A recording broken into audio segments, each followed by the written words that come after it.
I remember the sound of her heels before I remember the sound of my own heartbeat. They clicked across the hardwood like accusations. She stormed through the door, breathless, pretending to care, but she was too late, days too late, a marriage too late. I didn't look at her, I just let the silence hold her by the throat the way she once held me. She asked, "Why did the bank call me?" Her voice shook. Good. That's where the story begins, right at the fracture. We met 7 years ago at a coffee shop, both pretending to read, both secretly watching the other's reflection in the window. She laughed at my jokes. I fell for her laugh. Simple trap, clean bait. Back then, she said I made her feel safe. Funny word. Turns out she only wanted safety until something more exciting showed up. The betrayal didn't arrive suddenly. It leaked, slow and sour, the way food spoils in the back of the fridge, quiet, unnoticed, until the stench hits.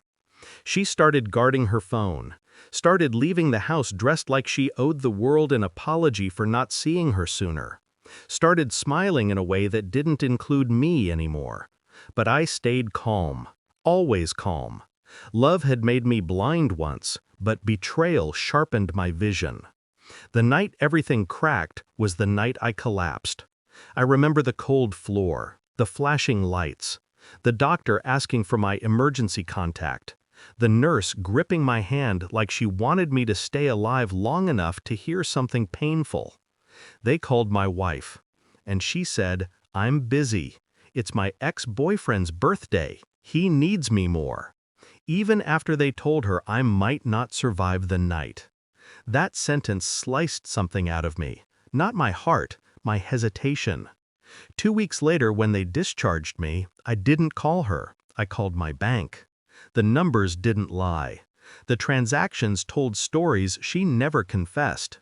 Gifts, reservations for 2, hotel rooms booked under her name but paid with my card.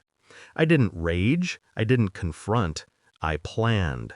First, I froze the accounts she depended on. Then I transferred my savings to a private one she didn't know existed. Then I canceled the credit card she used like a lifeline.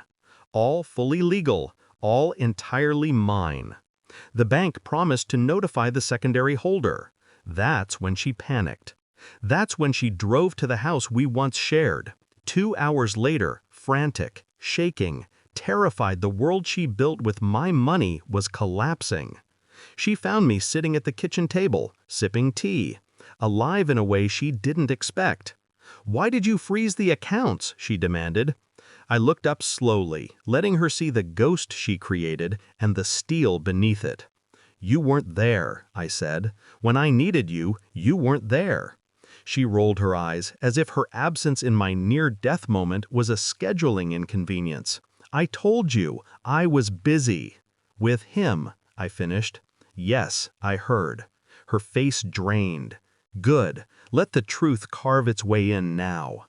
I slid a folder across the table. Receipts, statements, screenshots of her messages she thought were deleted. Everything clean, time-stamped, undeniable. She whispered, "You went through my phone?" "No," I said. "You left clues everywhere. I just stopped pretending not to see them." Her breathing turned shallow.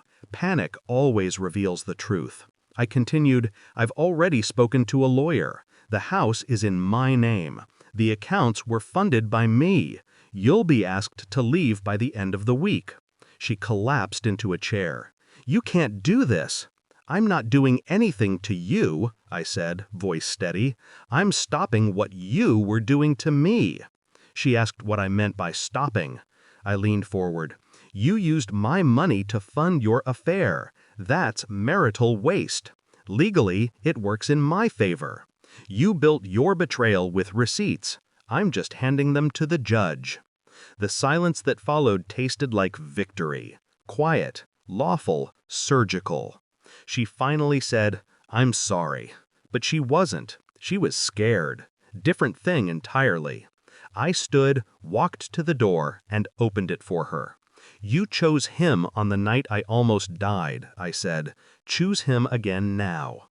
She walked out slowly, like someone stepping away from a cliff, but knowing they're already falling. When the door closed, I didn't feel triumphant. I felt free. Revenge wasn't the fire I thought it would be. It was air, cold, clean, necessary. And as I sat back down at the table, sipping the same tea she tried to replace with someone else's attention, I realized something simple. Some betrayals break you. Others rebuild you. Mine rebuilt me with a quiet, patient kind of justice. The kind delivered not in anger, but in clarity.